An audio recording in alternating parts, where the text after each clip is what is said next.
સ્થાનિક સ્વરાજ્યની ચૂંટણીમાં આમ આદમી પાર્ટી તમામ બેઠક પર ચૂંટણી લડશે। આમ આદમી પાર્ટીના પ્રદેશ પ્રમુખ સુદાન ગઢવીએ જાહેરાત કરી। આજથી 3 દિવસ સુધી ઉમેદવારોના નામ પર ચર્ચા કરવામાં આવશે। 3 દિવસની સ્ક્રીનિંગ પ્રક્રિયા પછી ઉમેદવારોની પ્રથમ યાદી જાહેર કરાશે। સ્થાનિક સ્વરાજ્યની ચૂંટણીમાં સામાન્ય લોકોને ટિકિટ આપવામાં આવશે। ઉમરેઠ વિધાનસભાની પેટા ચૂંટણી મુદ્દે પ્રદેશ નેતૃત્વ નિર્ણય લેશે, તે પ્રમાણે કરવામાં આવશે, તે પ્રકારની વાત પણ સુદાન ગઢવીએ કરી છે। તાલુકા જિલ્લાની નગરપાલિકા મહાનગરપાલિકાની ચૂંટણી આમ આદમી પાર્ટી પૂરજોશમાં બધી સીટો ઉપર ગુજરાતમાં પહેલી વખત ચૂંટણી લડી રહી છે। અત્યારે આમ આદમી પાર્ટી સાથે જોડાવા માટે, લડવા માટે ખૂબ લોકો ઉત્સુક થયા છે।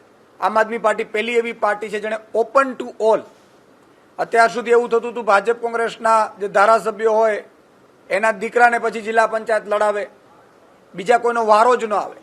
આમ આદમી પાર્ટીએ પહેલી એવી પાર્ટી છે, નક્કી કર્યું કે આમ આદમીમાંથી લોકોને આપણે પસંદ કરવા છે, આમ લોકોને ચૂંટણી લડાવીને એને નેતૃત્વ પૂરું પાડવાનું છે। એ તાલુકાનો હોય, જિલ્લાનો હોય, નગરપાલિકાનો હોય, મહાનગરપાલિકાનો હોય।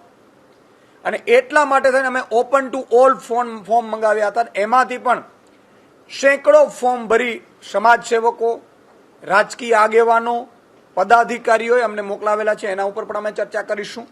અને પહેલી ગુજરાતમાં બાપ બેટાની પાર્ટીથી વિપરીત થઈને આમ આદમીને નેતૃત્વ પૂરું પાડનારી આમ આદમી પાર્ટી સાબિત થવાની છે।